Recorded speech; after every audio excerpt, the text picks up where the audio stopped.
کسی چیز کو مانگنا. فلما دخل ابو جعفر المنصور مدینہ، جب ابو جعفر منصور مدینہ منورہ میں داخل ہوا، قال للربیع، تو ربیع کو کہا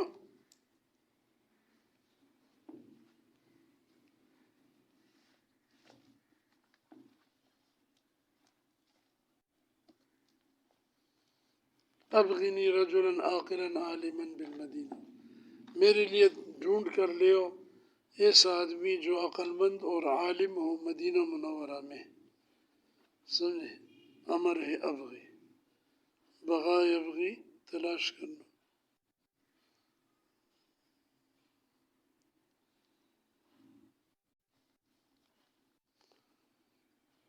لیقضی علی دورها، لیقفنی علی دورها، تاکہ مدینہ منورہ کے گھروں پر مجھے واقف کرائے. مطلب یہ کہ مجھے مطلع کرے کہ یہ کون سا محلہ ہے، یہ کن کے گھر ہیں، میں معلومات کرنا چاہتا ہوں. فقط بعد عہدی بدیار قومی، مجھے اپنی قوم کے گھروں سے دور رہتے ہوئے بہت زمانہ گزر گیا، دور ہو گیا میرا زمانہ قوم کے گھروں سے. مطلب یہ کہ یہ تو چونکہ بنو عباس سے تھے نا، تو حضرت عباس رضی اللہ عنہ کا علاقہ تو یہ تھا. فالتمس له الربیع فتى من عاقل الناس، تو ربیع نے ان کے لیے ایک لوگوں میں سب سے عقل مند آدمی تلاش کر کے لے آیا، وعالمیم اور زیادہ جاننے والا. فکان لا یبتدئ باخبار حتى يسأله المنصور، وہ خبر دینے میں ابتدا نہیں کرتا تھا جب تک کہ منصور اس سے پوچھ نہ لیتا. سمجھدار تھا. فیجیب بأحسن عبارت واجبۃ بیان، تو وہ جواب دیتا تھا پوچھنے کے بعد عمدہ عبارت، اچھی خوبصورت عبارت اور عمدہ بیان کے ساتھ. وأوفى معنی، اور پورا مفہوم ادا کرنے والے الفاظ. وفا فی پورا کرنا، اوفا اسم تفضیل ہے. فأعجب المنصور به، اس کی وجہ سے منصور بڑا خوش ہوا. اعجبہ مجہول ہے، اس کو خوش کیا گیا یعنی خوش ہوا. وأمر له بمال فأخر عنه، اور اس کو کچھ مال دینے کا حکم کیا منصور نے کہ اس کو انعام دے دو، ہمارے ساتھ پھرتا رہا ہے اور بڑا سمجھدار بھی ہے. چنانچہ کسی وجہ سے وہ مال اس سے مؤخر کیا گیا، مؤخر یعنی نہیں دیا گیا وقت پر. ودعته الضرورہ، اور اس کو ضرورت نے بھی پکارا، یعنی اس کو کوئی ضرورت بھی درپیش ہوئی مال کی. الی استنجازہ، اس مال کے وصول کرنے کی طرف یا طلب کرنے کی طرف. فاجتاز ببیت عاتکہ، چنانچہ حضرت عاتکہ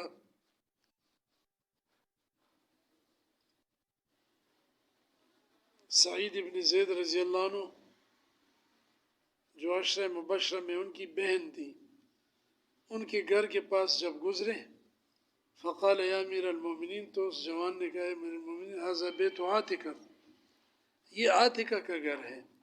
وہ کون ہے پتہ ہے؟ الذی یقول فی الاحوص، جس کے بارے میں احوص شاعر کہتا ہے، یا بیت عاتکہ الذی اتعزل، اے عاتکہ کا گھر جس سے میں جدا ہو رہا ہوں. حذر العدا وبه الفؤاد مؤکل، دشمن کے خوف کی وجہ سے، حالانکہ اس گھر کے ساتھ میرا دل اٹکا ہوا ہے، موکل سپرد کیا ہوا ہے. تو اس میں ایک باریک اشارہ تھا کہ جس طرح شاعر کا دل عاتکہ کے گھر کے ساتھ لٹکا ہوا ہے، اٹکا ہوا ہے، اس طرح میرا دل بھی وہ تمہارے جو انعام ہے نا اس کے ساتھ اٹکا ہوا ہے، اور تم تو جدا ہونے والے ہو قریب. تو ففکر المنصور فی قولی، منصور سوچنے لگا کہ یہ تو اپنی طرف سے کبھی نہیں بولتا، اس دفعہ خود بولا ہے، کوئی وجہ ہے. وقال لم يخالف عادته بالابتداء الاخبار، خبر دینے میں ابتدا کرنے کی جو عادت اس کی ہے کہ خود نہیں بولتا، ہاں دون الاستخبار، بغیر اس سے خبر طلب کرنے کے، اس نے اس کی مخالفت نہیں کی الا لامر، مگر کسی وجہ سے. واقبل یردد القصیدہ، اور وہ قصیدے کو بار بار پڑھنے لگا. یتصفح بیتا بیتا، ایک ایک بیت، ایک ایک شعر الگ الگ پڑھتا تھا. حتی انتہا الی قولی فیہا، یہاں تک کہ احوص شاعر کے اس شعر تک پہنچ گیا.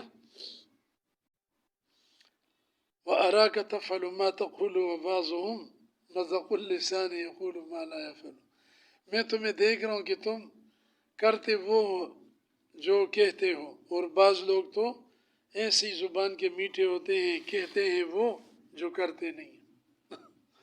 تو اس میں اور تشریح آ گئی، سمجھے؟ تو یہ کہ ان کی زبان کی باتیں زیادہ ہوتی ہیں اور کرتے نہیں.